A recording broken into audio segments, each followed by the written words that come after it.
আসসালামু আলাইকুম রহমতুল্লাহি ওয়া বারাকাতুহু। সকলের জন্য দোয়া ও ভালোবাসা। আজকের ক্লাসে সবাইকে স্বাগতম। আমার প্রিয় শিক্ষার্থীরা, আমি আপনাদের জন্য সাধারণ জ্ঞানমূলক প্রশ্ন নিয়ে আলোচনা করতেছিলাম। আমার আজকের আলোচ্য বিষয়ের মধ্যে রয়েছে 1 নম্বর, ভারত বাংলাদেশের মধ্যে অভিন্ন নদী কতটি? উত্তর হবে 54টি।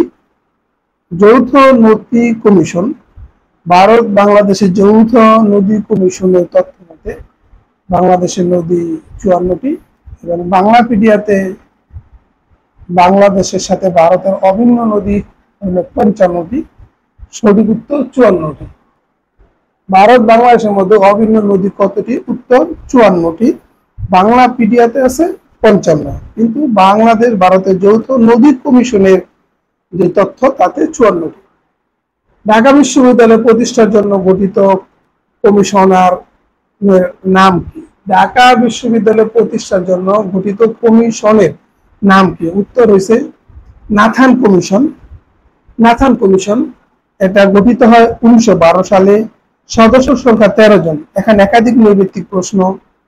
ঢাকা বিশ্ববিদ্যালয় প্রতিষ্ঠার জন্য প্রথম কমিটি গঠন করা হয় কত সালে? 1912 সালে। এর সদস্য সংখ্যা কত ছিল? 13 জন। তাহলে 1 নম্বর প্রশ্ন, ঢাকা বিশ্ববিদ্যালয় প্রতিষ্ঠার জন্য গঠিত কমিশনের নাম নাথান কমিশন।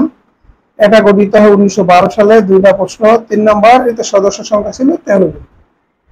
স্বাধীনতার যুদ্ধে অবদানের জন্য বাংলাদেশের কতজনকে রাষ্ট্রীয় খেতাব দেওয়া হয়েছে? এই প্রশ্নটা খুবই গুরুত্বপূর্ণ। যে কোনো ব্যবহারিক পরীক্ষা এবং পিডি পরীক্ষা এটা আসে। স্বাধীনতার যুদ্ধে অবদানের জন্য বাংলাদেশে কতজন রাষ্ট্রীয় খেতাব দেওয়া হয়েছে? উত্তর হবে 676 জন। এটা একাধিক প্রশ্ন অন্যভাবে হতে পারে। বাংলাদেশের স্বাধীনতার যুদ্ধে অবদানের জন্য বীর শ্রেষ্ঠ কতজন? উত্তর 7 জন। বীর উত্তম কতজন? 68 জন। বীর বিক্রম কতজন? 175 জন। বীর প্রতীক 426 জন। এই 676 জন। এছাড়া একটা প্রশ্ন এটাও হতে পারে, স্বাধীনতা যুদ্ধে অবদানের জন্য বাংলাদেশের রাষ্ট্রীয় খেতাব কয়টি ভাগে বিভক্ত? 1, বীর শ্রেষ্ঠ, বীর উত্তম, বীর বিক্রম, বীর প্রতীক। বীর শ্রেষ্ঠ, বীর উত্তম, বীর বিক্রম, বীর প্রতীক, 4টা ভাবে খেতাব দেওয়া হয়েছে। আবার এটা একটা প্রশ্ন, বীর প্রতীক কতজন? 426 জন। বীর বিক্রম কতজন? 175 জন। বীর উত্তম কতজন? 68 জন। বীর শ্রেষ্ঠ কতজন? 7 জন।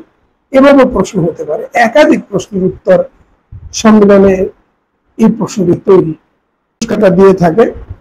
এবার টুইটার কি? এক প্রকার সামাজিক নেটওয়ার্কিং। টুইটার কি? এক প্রকার সামাজিক নেটওয়ার্কিং। কোনটি পানিতে দ্রবীভূত হয় না? Calcium carbonate. কোনটি পানিতে দ্রবীভূত হয় না?